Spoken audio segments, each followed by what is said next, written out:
لما اروح اطلع الصينيه اللي فيها السمكه العظيمه اللي هدانا بيها عمي العزيز، اطلعها من الفرن واحطها على السفره عشان نقول لكم اتفضلوا بالهنا والف شفا. دقيقه واحده. اتفضل. هيه، عجبتك السمكة يا منيرة هانم؟ يا سلام يا درويش بيه، يسلم ايدين اللي اصطادها.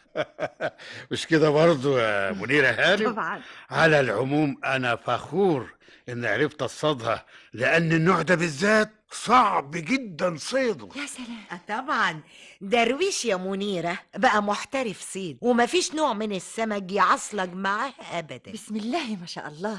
ما هي دي تسليته يعني يا تهاني. أيوة. قعدوا في الهوا المنعش احسن من قعدوا بين اربع حيطان.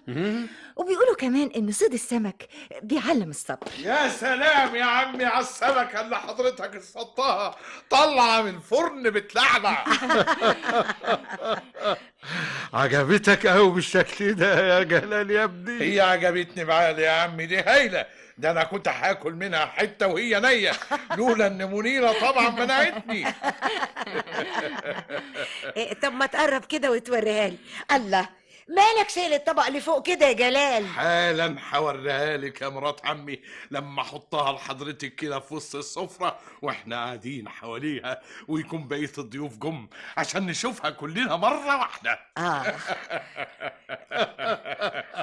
فعلا فعلا يا جلال يا ابني، لازم كلنا نحتفل بيها مرة واحدة، تمام زي ما بيعملوا كده في تورتة عيد الميلاد. وبعدين نطفي النور ونولع